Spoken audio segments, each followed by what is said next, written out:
What's up everyone, it's Aaron from Rudy Visuals, and in today's video we're reviewing this CL100 bicolor light from a company called Colbor.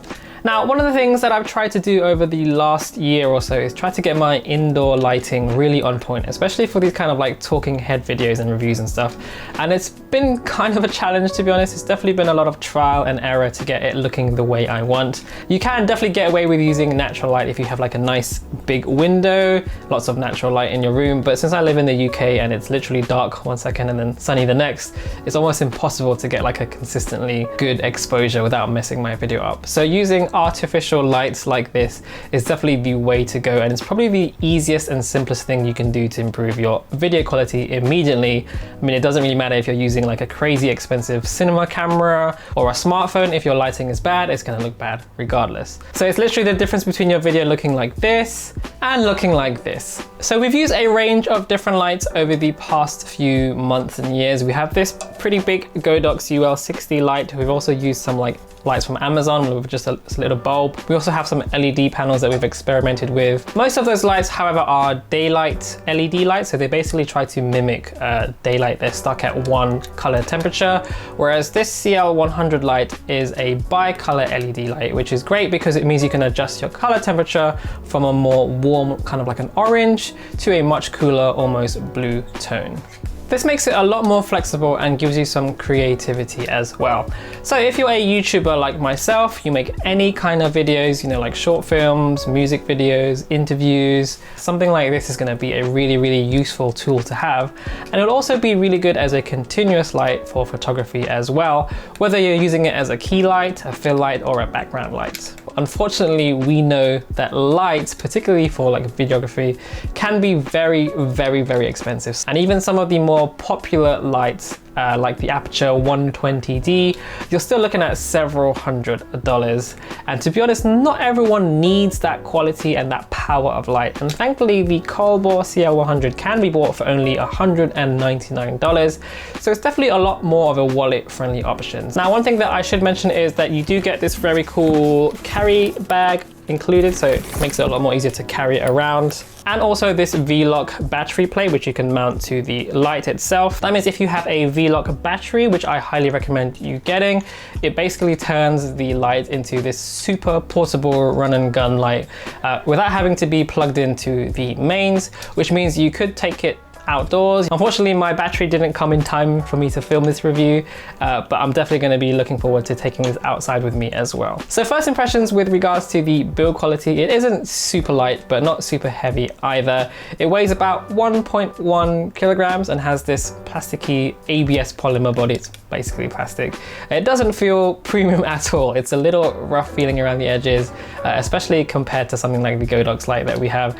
But what I would say is that it does feel robust and durable. I feel like it would, you know, it would probably take a good beating like as a running gun light, and you wouldn't really mind it getting scratched up and beat up, if you know what I mean. But of course, the most important thing is the light itself. So it's a 100-watt light, which can be souped up to 120 watts for a short period of time if needed, I think 60 seconds. And the amount of illuminance is 9,900 lux. So this is at 60%, it gets pretty bright. So it's enough to light up most small to mid-sized rooms and light up most subjects.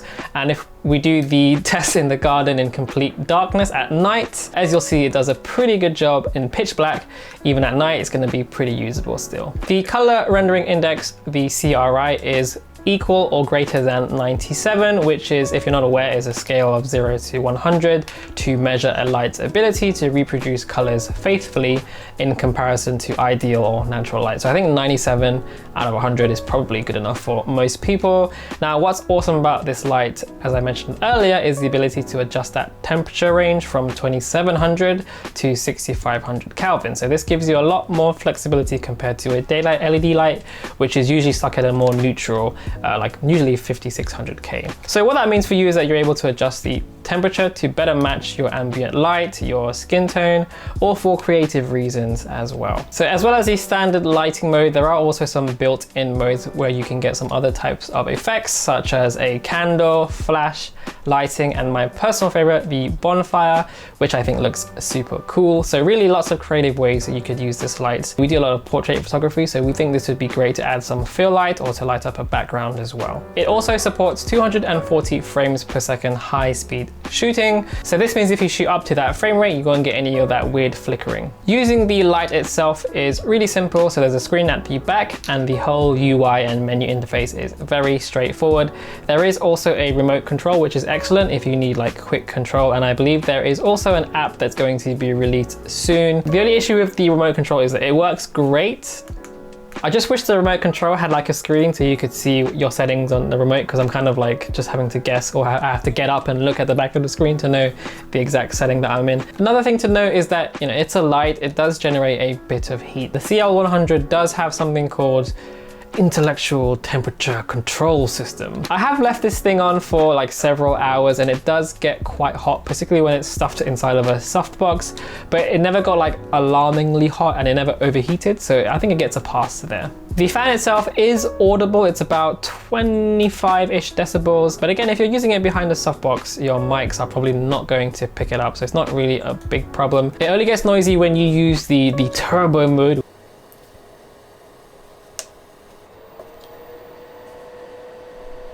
So overall, I think when you consider that this is a $199 light, I think that the CL100 is a pretty good budget option for anyone who's looking to level up their video quality and invest in some better bicolor lights, but not spend too much. It's a pretty good performing light in my opinion, with a variety of options that would be really good for anyone from a beginner YouTuber to even more experienced filmmakers. And for the price, I think, yeah, it's getting a thumbs up from me considering it's $199. Anyways guys, that's gonna do it for this video. Let me know what you thought about the lights. Are you guys using any lights in your videos? Let me know down there below. And if you like this video, do me a favor, give it a like, hit that subscribe button if you're new here, and follow us on socials.